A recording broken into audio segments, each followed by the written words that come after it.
सबु वर्ष परी विजु स्मृति कमिटी आनुकूल्य ए वर्ष 108तम जयंती विजु बाबूंकर महासमारोह पालन करा जाइछि।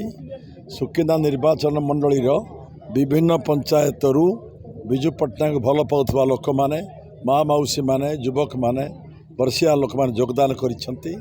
आज आंतरिकतार सहित सफलतार सहित बहु लोक समागम आज सभा आयोजन करा जाइछि एवं विजु बाबू खाली ओडिशा ओडिशार प्रगति ओडिशार विकास काम करना आम अंचल प्रति स्वतंत्र अवदान रही।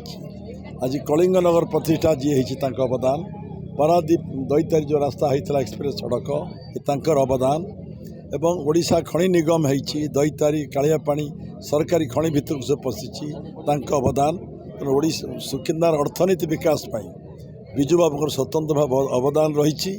आउ कोठी विजु बाबू जयंती पालन हो कि न हो पारादीप एक पक्षरे कलिंग नगर द्वितीय पक्षरे प्रति वर्ष पालन होउची एवं सब वर्ष मत पालन हम। आज जो दिन टी आम पालन कले जोटा को आपण मैंने प्रभात पुरुष जहाँ से जहाँ आपण मैंने कहते प्रभात पुरुष कहीं कहला प्रभात पुरुष समस्ते हो पारे जी राष्ट्र तार जीवन उत्सर्गित करें से लोक को प्रभात पुरुष कह जाए।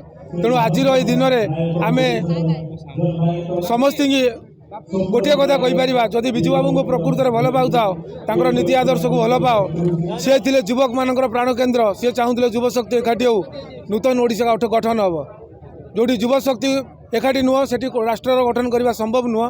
तेणु तांकर जो आदर्श थिला युव शक्ति की जो उत्सर्गित से करते आम से आज दिन में से आदर्शटा को मानबू और गोटे संदेश देवु आपण माध्यम सारा ओडिशा को जे युव शक्ति एकाठी हुआ समाज को सुदृढ़ कर राष्ट्र को गठन कर।